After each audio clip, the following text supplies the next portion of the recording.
folks.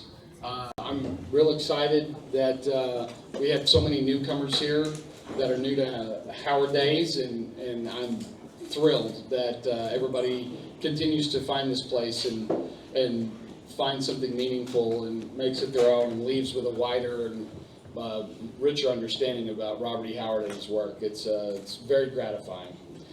This panel is sort of a study in opposites because we're going to be talking about two characters that got a publishing debut in 1934, Brecker Majelkins and Francis Xavier Gordon, aka El Barak. Two characters that could not be more diametrically opposed in Howard's canon if he had tried to write them that way. But we will do our best to soldier on. My name is Mark Finn. I'm the author of Blood and Thunder, The Life and Art of Robert E. Howard. The gentleman to my right, would you please introduce yourself? I'm Chad Hacking, author of the pastiche Conan the Emerald Lotus and its follow-up, Conan and the Living Plague. That will be out soon, next week, in fact, yes? The 18th. Both books are fused into one big omnibus called Conan, City of the Dead. There you go. And the gentleman to my left. I'm Howard Andrew Jones. I have edited numerous sword and sorcery periodicals for, God, I'm going to sound old now, decades. Yep. I was involved with Blackgate. Tales from the Magician's Skull is my most recent. I edited the line of Harold Lamb reprints from Bison Books. I've also been writing sword and sorcery as some kind of flavor, sometimes disguised, sometimes not. Most recently, not disguised at all, with my new Bane series, The Chronicles of Hanavar. Yep. The first two books of which are out, and the first book's coming out in trade paperback now. It was released in hardback last year. It's coming out, I think, in I don't know, 2 weeks or so, shortly after Chris Hawking's newest. So. There we go. Our panelists, ladies and gentlemen. And so I'm real excited because, Howard, you've never been here before either, have you? This is my first time. This is their first time here as newbies, but definitely old hands at the keyboard. So I'm looking forward to what insights, if any, we can learn. We may just have fun up here for 45 minutes, if that's cool. A spirited conversation. So you were telling me just a second ago that you had read the El Barak stories twice. I would like to know sort of why that was and the circumstances by which you found yourself. I think I know, knowing you, but I'd like to, it might be interesting for them to hear it as well. All right, well, I don't know if any of you out there are Robert E. Howard fans. Show of hands? Show of hands? Okay. But like many of you, at some point, I just can't get enough, and I want to read as deeply as I can. And I think my first El Barak stuff was beat-up zebra paperbacks, etc., etc., piecemeal. And then, of course, so I read them that way, scattered across multiple volumes. And then when the Del Rey version came out, of course, I read that, savoring it. And he's really one of my favorite Howard characters. One of the, I think probably right after Conan, because here he is at the very height of his powers. I'm not trying to slight any of the others, but man, did he know what he was doing. The pacing in all these is great. The opening sentences of every one of these is great. I think overall, even compared to Conan, the number of the stories overall are just a little bit stronger overall than the run of any of the other series characters. I mean, I really think he nailed El Barak. And I like him so much that I occasionally teach a heroic fiction writing course, and I will use openings from some of the El Barak stories to show people how to start a story in the middle of a great action sequence that just grabs you.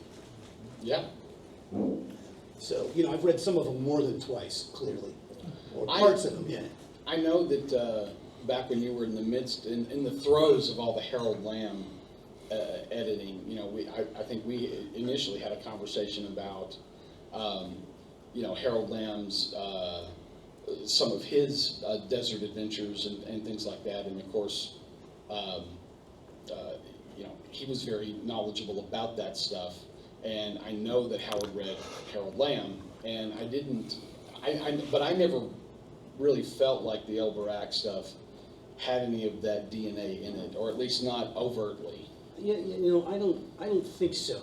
You can really see it in historical fiction. Yeah.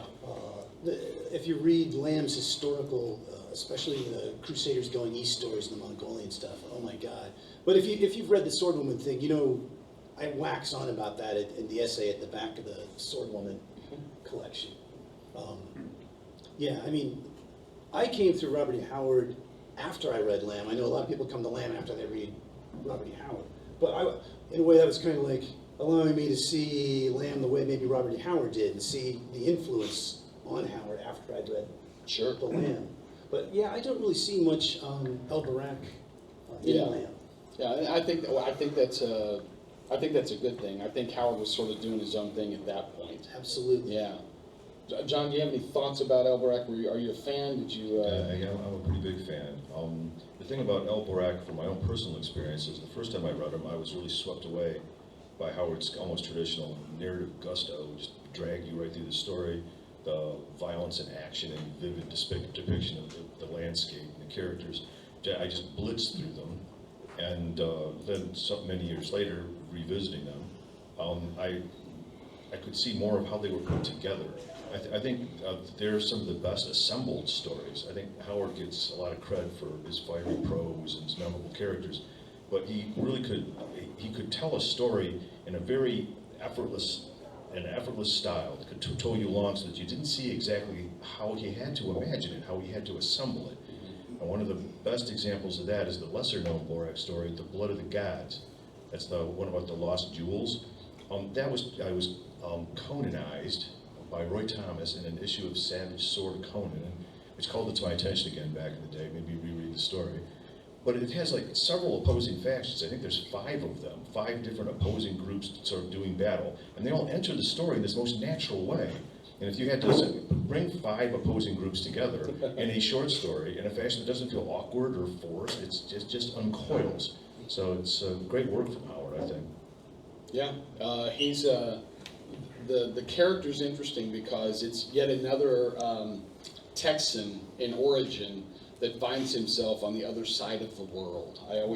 I think that's interesting that he's got several characters like that. Also a contemporary character as opposed to, nearly contemporary, because close enough, instead of like the dim and distant past. And so you get a little more, you get more realistic, sort of vernacular, and then, because he's dealing with the Great Game, he's dealing with British agents, and so that's all like, that had mostly resolved by the time Howard was writing these, but I know there were several great games in that region in the time, and I know that's what he was probably the most interested in, is that clash of culture.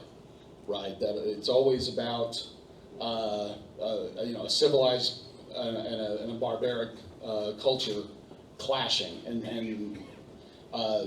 for him to put El Barak in the middle, basically the role of frontier scout, transplanted to Afghanistan. Oh, right. I mean, there's a couple of times where he even mentions, he references El Barak's knowledge of like Indian techniques, American Indian techniques, moving around. That's right. Around, yeah. I actually, it was minor, but when the comic was being published by Dark Horse, they did an anthology book called Robert E. Howard's Savage Sword, and I'm pretty sure I still owe Fred a beer for this, but somebody told the editor to ask Mark Finn to write the El Barak story. So I got to write the first El Barak comic book story. Rock and roll. It was pretty cool. Now, it's very hard to write anything resembling Robert E. Howard in 8 pages, especially 8 comic book pages, but I specifically utilized some of the Comanche tactics to help him do the thing he was going to do, because I just love that idea. It's such a cool, thing to have in there. anyways, and there's one thing I want to mention. The last Elberax story, before we go to other things, there's something significant about it that I think is fascinating. 99.5% of all the Howard stories you're going to read has whoever he's writing about not give up. He never gives up. It's obvious in the boxing, it's obvious in the funny westerns, but it's also Conan. I mean, you know, Conan Crucified doesn't give up. So, you know, that's just not part of his thing. And all of his characters have that spirit, that drive, that impetus to keep going no matter what. That last Elberax story, and I'm getting the names mixed up in my head, so I'm not going to try it because I don't want you to yell at me. Well, the names are all similar. I was noticing that as I was looking through the tell, right? It's like Sons of the Hawk, Blood of the Hawk, A lot of Evil hawks. of the Hawk. A lot of hawks. He used every part of the hawk. He really did. But he's being harried. He's being run back to the camp, and it's a forced march. I mean, they can't stop because they'll be overtaken by the tribesmen, and he's going and he's urging them forward, and they're about to fall, and he's like, you can't. And at the very end of the story, the horse is gone, they're out of water, out of everything, and he falls to his knees and he says, I'm sorry, I can't.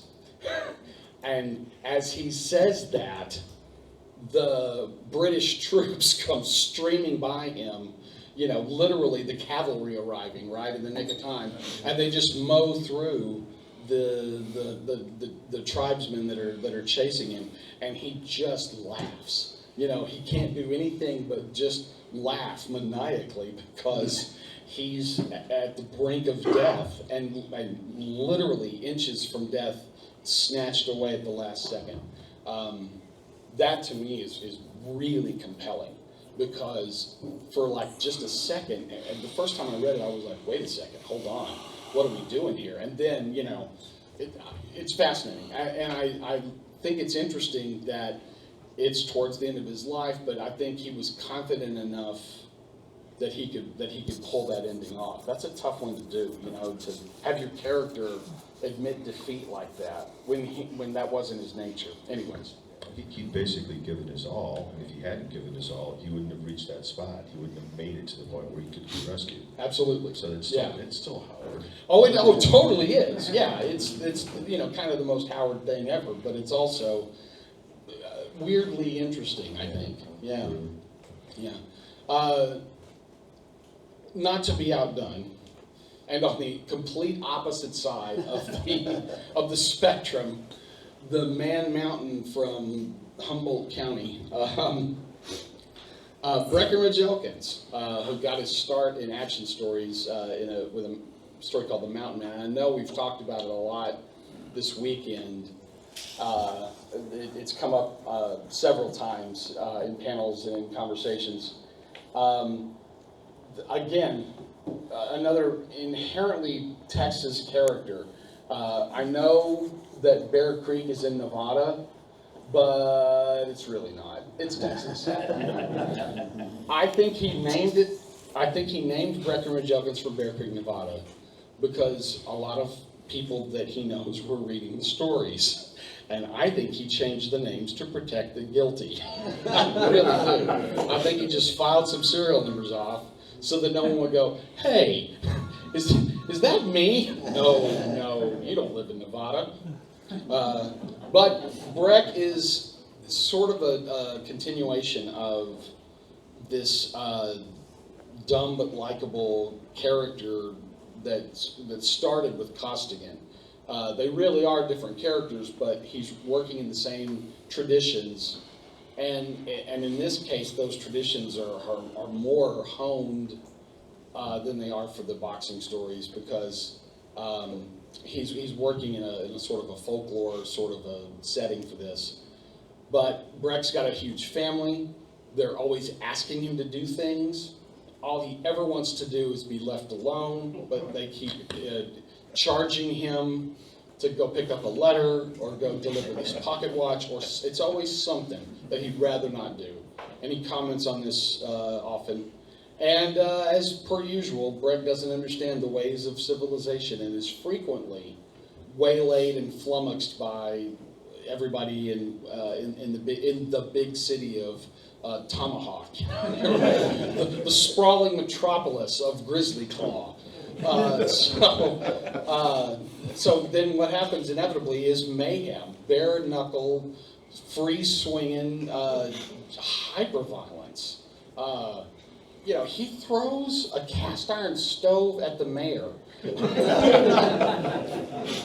Politically speaking, I'm not sure that's the way to make your point heard, but a cast iron stove throw, that's pretty good. This guy is a shaved Sasquatch essentially, and he can't be trusted. But those short stories were then collected with some connective tissue into a novel called The Gent from Bear Creek. And he added a chapter in A Gent from Bear Creek called Meet Captain Kidd, which remains a high watermark for all of Howard's comedic writing. It is nothing short of just brilliant. It's so funny. And the novel was published, of course, posthumously after he died. It came out in 1937. It came out from Herbert Jenkins, the same people who publish Jeeves and Wooster in Great Britain. Yeah. Think about this. Here's a dumb but likable guy who has ants he's terrified of, and they're always asking him to do things. Okay, yeah. And he gets into trouble and has to rely on smarter people to help him get out of it. I'm not saying that Herbert Jenkins went, oh, look. But it's interesting that those two characters have sort of structurally so much in common. Anyways, your thoughts. Talk to me. John, let's start with you. Are you a Brecht guy by nature? I'm fond of Brecht and Jenkins. The thing that's hard to convince people who are accustomed to Howard writing violent action sequences that these are, well, they're just about as violent, but they're hilarious. Which is it's kind of a tough sell. You have to sort of experience it to know exactly how it works. The action is described, if depicted just, like I said this last one, I threw him through the window as gently as I could. If you just see someone being thrown through a window, there's nothing funny about it. But if the guy who's doing it describes it like that, it's hilarious. I don't know why. That's sort of at the heart of Brecht and Jenkins. It's basically what you describe as an unreliable narrator. You know that he's describing things, but he's putting his own spin on it. That's where the core of the humor is, and it'd be hard to translate that into most any other medium. And you don't really see that very often in fiction at all. I mean, I can't really think of anything off the top of my head that I can compare to those stories. Mm-mm. So Howard created any number of unique and enduring tropes. I think one of the other things he has in common is he's a master of pacing. And of course, a lot of comedy depends upon how fine your pacing is. And the first comic story I ever read from him was Gates of Empire, which is one of the historicals. Okay? And so I'm reading through the usual violent and bloody Howardian tone of these historicals, not knowing that when I get to Gates of Empire, oh wait, this is a comedy. And it's the same level of pacing, but it's the problem occurs at just the worst moment for something funny to happen. Mm-hmm. This character reoccurs. You've forgotten about him momentarily because all this other stuff happens. I think it's Chastillon reappears at just the worst possible moment. The guy who's hunting Giles from place to place. Right. And that same level of pacing is in every one of those Brecht stories, and it's just a delight. He's in complete control of his narrative and his pacing, and Hawking already pointed out the whole business with the understatement. Yeah. The understatement wouldn't work as well if he wasn't completely in control of when to introduce this and how long you can play with this moment before you hit with the 1-2 punch and just the right expression. Yeah. That's actually something that I think is part of what made them such a success. Most of the way, because they're written in first person, they're very easy to read aloud. And if you have the accent already, then it just sounds like the most natural thing, right? And so, but there is a certain way that Texans talk, especially once you get past a certain age. There is this, every small town has one. He's usually at whatever the diner is where there's a coffee klatch in the morning. I call him the full of shit guy. It's going to be me. I'm going to be Vernon's full of shit guy as soon as I'm old enough to get Medicaid. And then I can start going to the grocery store and go, hey, this old guy, I got to tell you this one time. And then I'll have a story, and they'll go like, we just have to listen, don't we? But that's already happened right here today. It's sort of happening right here as we speak. Yes, I'm evolving into that. But that conversational, that it's verbose and it's also laconic. I love the interplay between those two things.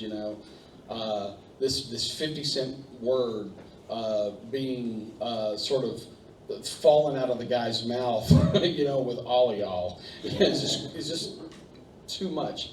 But I don't think a lot of people were exposed to that. I mean, these things were really popular.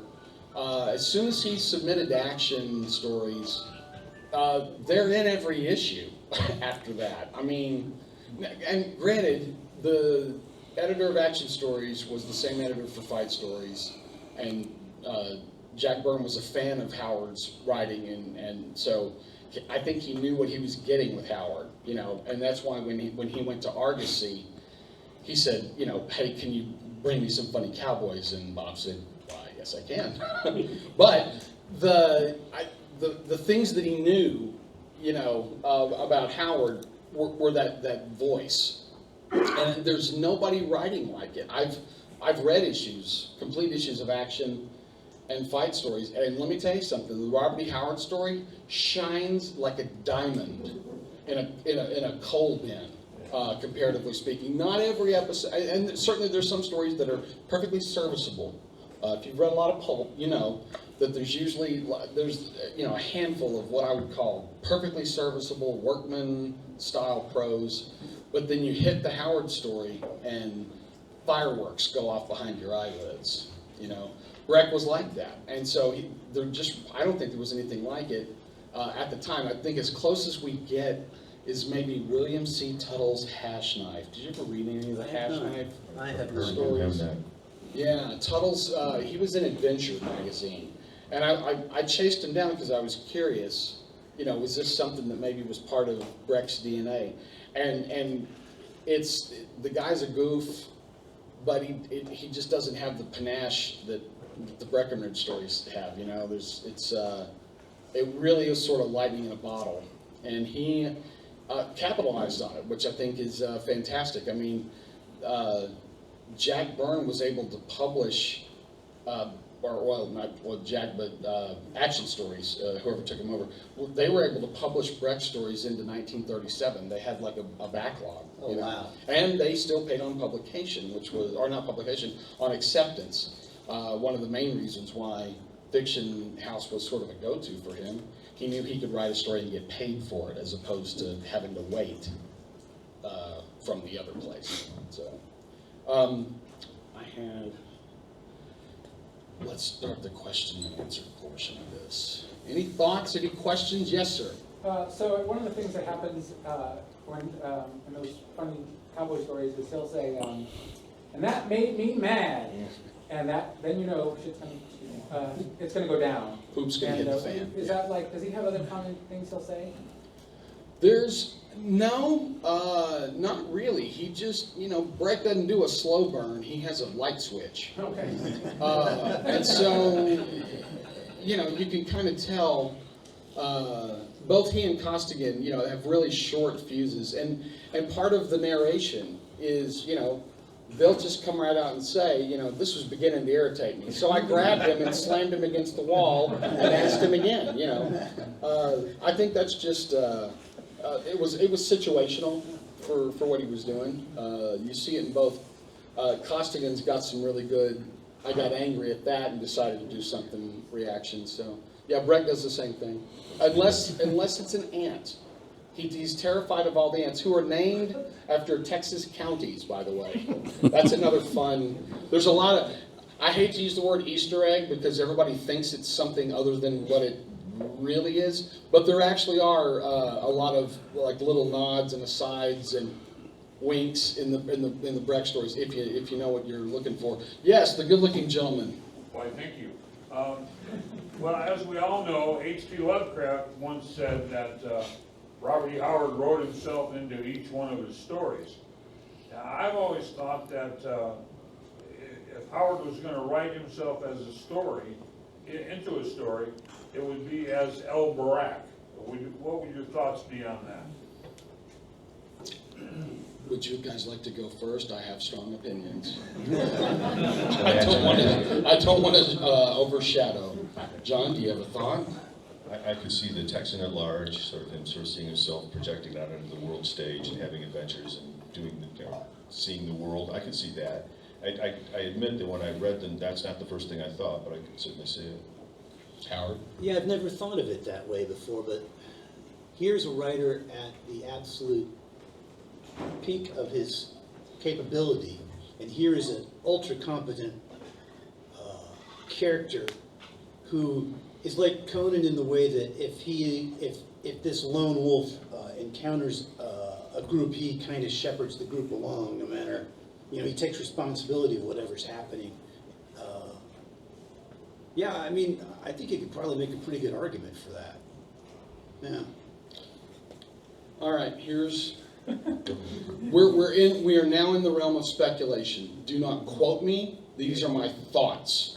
I got nothing to back this up other than the reading of the text. Everybody loves to talk about which of his serious, cool, awesome characters Robert E. Howard might have felt like he was the most like. I think that Howard wrote more of himself into Costigan and Elkins than he did in anything else. And I think he wrote much more into Elkins because there's things in the Elkins books that are missing from the other stories. In Costigan, in the boxing stories, he mentions a brother, and he, of course, has the dog. We don't get anything about the parents. We don't get anything about... we just know he's from Texas. We just know he's from Galveston and fought in El Paso and all over the place. We don't have really a sense of what the family was. Breck, on the other hand, has a huge family, a gigantic family. All these aunts, all these uncles. He's got cousins. He's got, distant relatives who are always asking him. And there's a great line that he repeats several times, it's a variation of, that's the trouble with being the biggest man in your family. Everybody always piles their troubles on your shoulders, which is a great, motivator there. But I think there's something interesting about Breck wanting to be left alone and him being asked by his pap to always do things. Again, my speculation, this is not, you might have a different take and that's cool, but we have to talk about Sharp's Gun Serenade. It is the last, it may be the last one he wrote, but it's the last one in the order of Breck stories. In it, Breck is asked by him and a couple of other friends to go look after someone that they know because he is going to kill himself. Because his girlfriend that he was betrothed to has betrayed him and gone to the arms of another man. And so it's Breck navigating that very specific piece of relationship and it's interesting to hear Brett comment on, I can't kill him. He can't kill himself, he owes me $5. I gotta get it back first. And then, and then there's a da-da-da-da-da-da ending at the end of the story. But it's really hard to, if you know, like, sort of the details of Howard's biography, it's really hard to read it and not see that parallel. But I think, again, you can make too much of that thing, but I think that where you see the most Howard himself, I think it's in Breck. That's just my learned opinion for what it's worth, Indy. I think it's legit. All the way in the back there, you, sir. Yes, the good-looking one, yes. I grew up here, but Breckenridge Elkins, the first time I read Breckenridge Elkins, you know who I thought of? Dave Lee. And if you found anybody after Dave Lee, in the comments you said, Dave Lee had the largest family in this area, and they cut wood for a living. As good of people as you ever have. Dave Lee then had the service station, the Gulf service station, right across the street from us. And that's where we always bought our gas, and I visited our place. But one day, Mother had a flat on her car, and rather than fix it, or even, and I kind of, well, I didn't want to fix it. She just would always call Dave to come up and take care of it. So Dave came up, jacked the car up, took the tire off, and was going to take it back to the station. Said, Mother said, "Do you think I need a?" And my sister was in there practicing the piano, and she said, "Do you think I'm going to need a new tire?" I said, "No, but you do need a piano tuner." Does that not sound like Breckenridge Elkins? Yeah, very much so, yeah. I think there's a lot of like personal stuff in those Breck stories, and I think that's why he changed the names and moved it to Nevada and all that kind of stuff, but I think he might have been worried that people would have said something, but I suspect they would have been actually maybe a little flattered to have made it into a story. There were 7 hands that went up along with Jack's. Yes, sir. Where would be good starting stories for Elberack and Breckenridge? Well, the hard work has been done for you for Elberack. There's a volume that you can just get that's got that and all the Kirby O'Donnell stories. Highly recommended. It's one of the Del Rey editions. Pretty sure they've still got it at the gift shop. It's a one and done, which is nice. The authoritative text, Del Rey's, have got great essays. There's notes on the creation of the stories. It's really a kind of a starting place and a deep dive. Yes, lovely. I had to do it the hard way when I read them the first time. Right. Finding all these old texts, but now, yeah. Mm-hmm.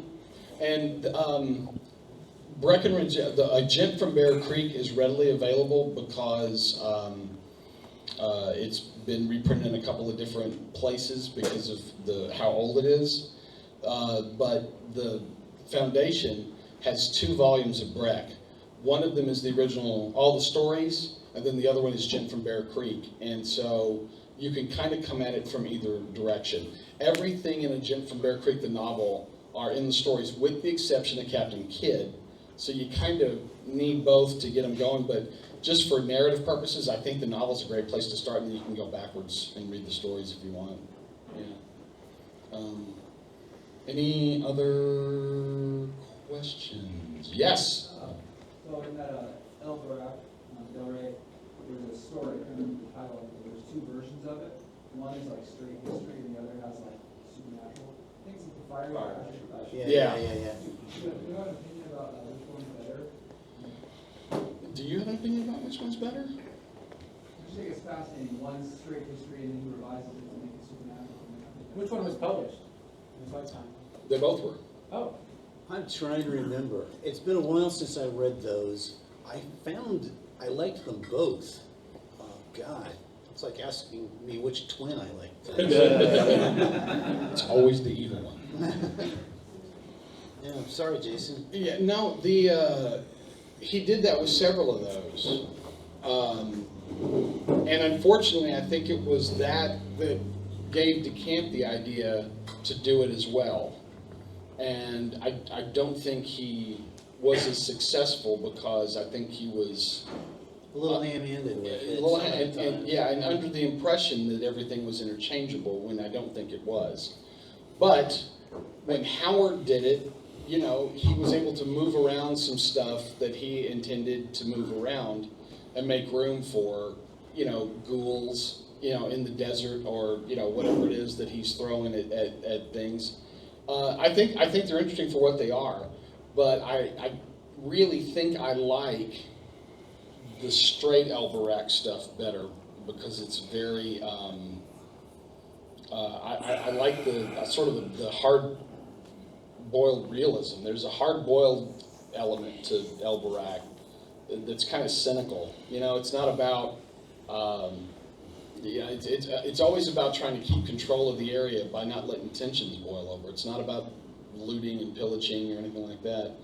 I think Elberac kind of does a lot of balancing, you know, trying to keep the peace.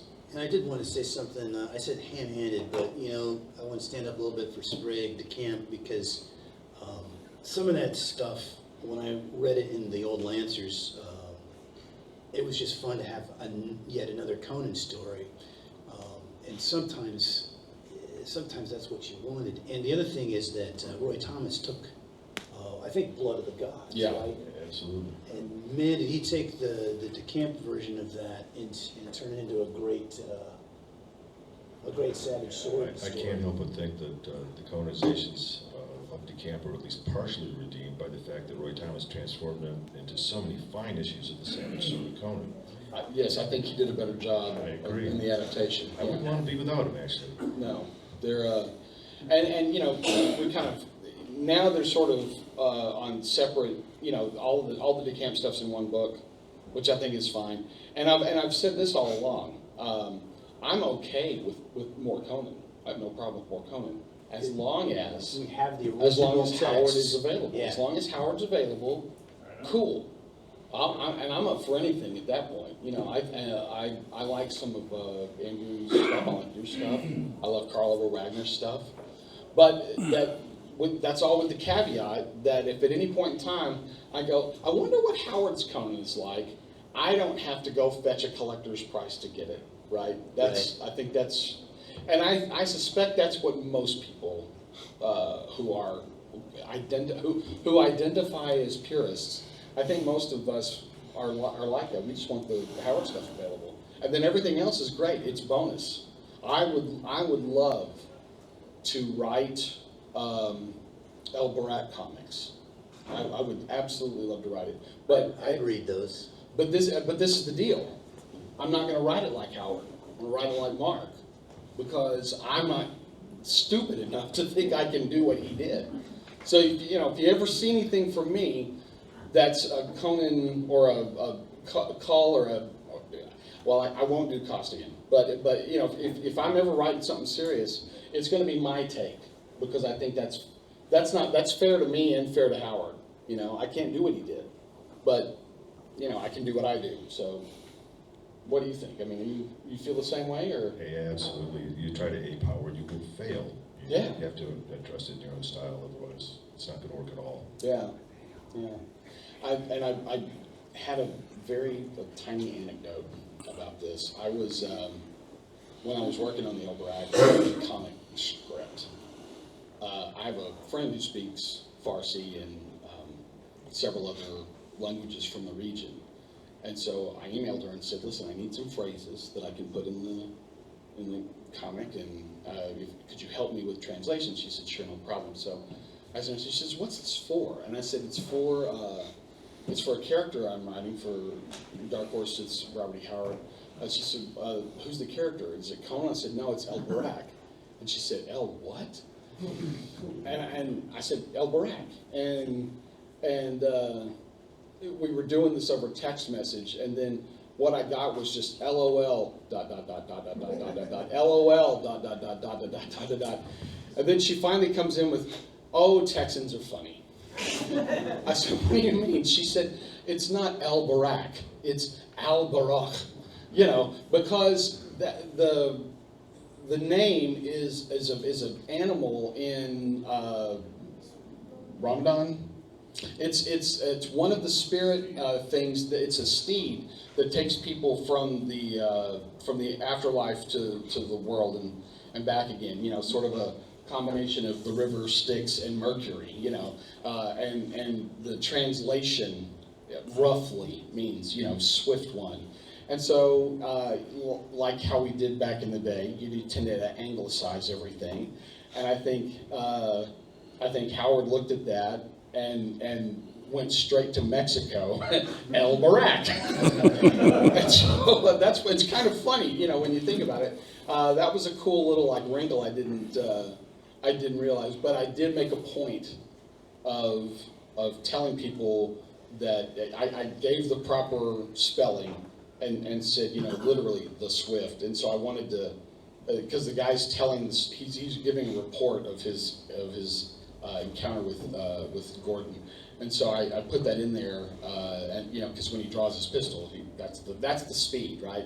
And I say he lives up to his name, and so it was cool to get a fast draw and explain it at the same time. But I just thought that was funny because Howard wouldn't have, you know, and of course that back then they wouldn't have had, you know, conventional spellings. You know, they all did it, right? That was part of the colonialism, Orientalism stuff that was commonplace at the time. So, anyways, does anybody have any other questions? Maybe some that aren't so contentious. Yes, a softball. I don't have a question, I have a comment, and say, you wrote a really excellent, how much Breckenridge meant to you in my book that I was fortunate to get. But all three of you were in that expounding upon characters that impacted your writing styles or life. I want to say thank you. Yeah, thank you very much. It was a great book. Does everybody know about the book that Jason is referring to? Do we have some in the gift shop, or do you have some at your table? Yes. Yes, yes, and yes. Okay, very good. It's How Robert E. Howard Changed My Life. Yep. Yeah. And it's all essays from people like us talking about different characters. If you're interested in sort of the widespread impact, that's a good book to read. There's a lot of different stories, and kind of the only common thread is that it has to do with like a Robert E. Howard story, but they're all very different. Yeah, very cool. Very cool. Actually, since I just learned, or was talking about this, I'd like to add one comment to that. There was 3 people who declined to be in that. That book was instigated by Bill Cavalier's speech from 2018. And all these gentlemen that were in it, well, 3 people declined to be in it. Ramsey Campbell, Glenn Cook, and actually Mr. Myers here all told me that while they learned things or were impacted by Howard, they could not honestly say he changed their life. So I thought that was very cool that people didn't just jump in. They wanted to actually honor the thing. Yeah, yeah. Thank you, Mike. I feel like you saved a place for me. Like I said, a novelist who changed my life. Yes, that's very fair, yes. I have a silly question. Too, but it's novelist who brought me to here. Right. So, Yes, sir. I have a silly question. How come defenestration is not funny to you? administration? Oh, God, yes. It's one of the greatest Greatest D words. words ever in the history of D words. It seems like it'd be painful though. But it's like it's in lots of comedies. You see people flying out windows all the time. Oh, in a Howard story, there's glass.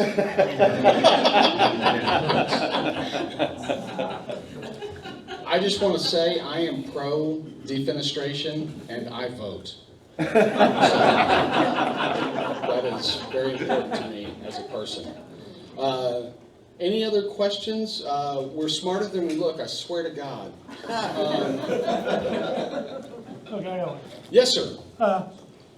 Was anyone able to pinpoint when the composition of the Blood of the Gods, like pretty much exactly when it was written, or any idea? I have none, I'm sorry.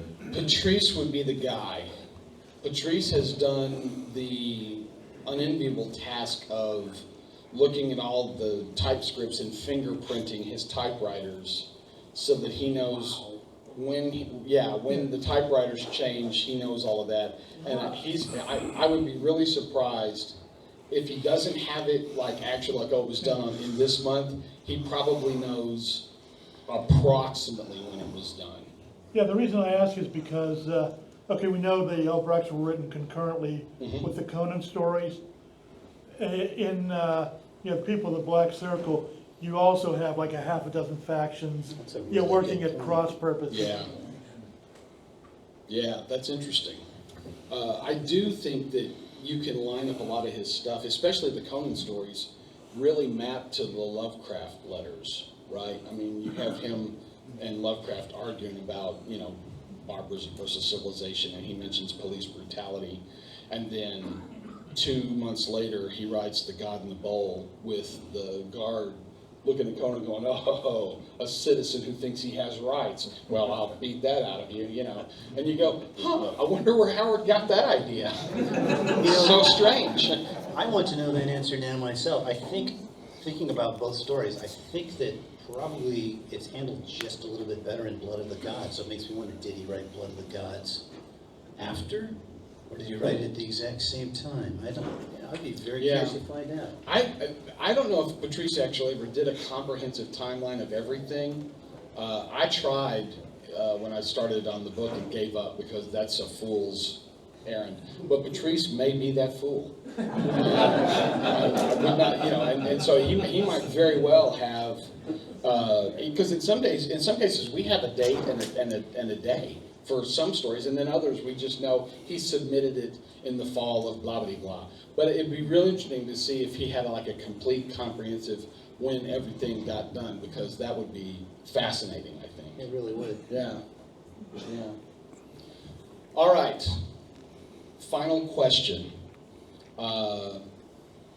You have to pick either Breck or Gordon, and you have to pick a favorite story, and they don't have to be the same. And we all, and I'm going to go ahead and offer the caveat that whatever you tell us at this panel, you have the right to change as soon as we get up and leave. So we're really just, I'm not going to hold your feet to the fire. Nobody put this on the internet, you guys. So yeah, like if you had to pick one.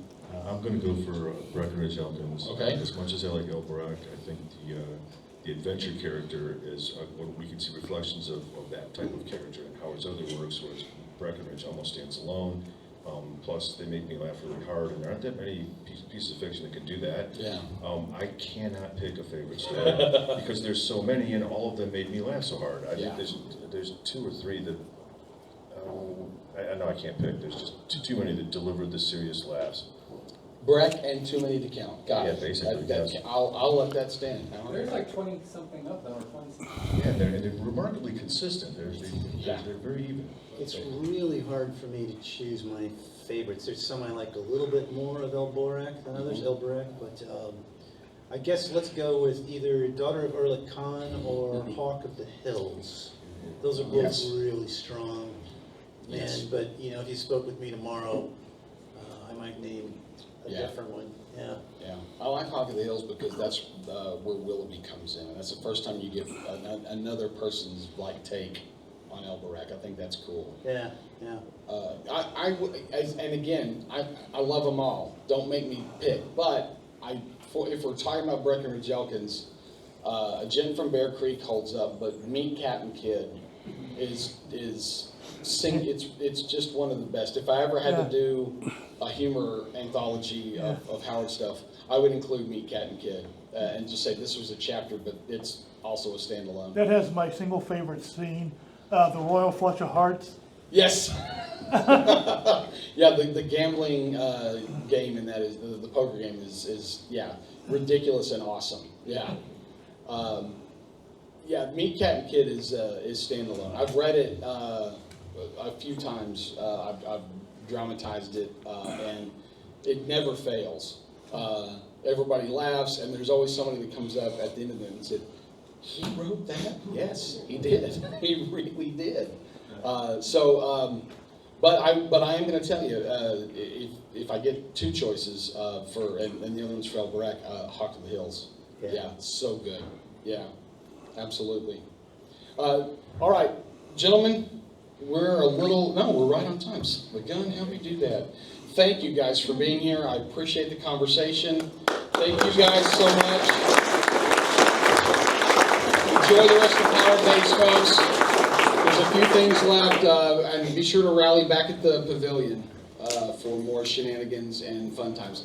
And after the barbecue, porch light poetry. Some people are going to gather together at the porch and read aloud some favorite REH poems, and I know we're going to be hearing Cimmeria in several different languages. So that's a very cool and interesting thing.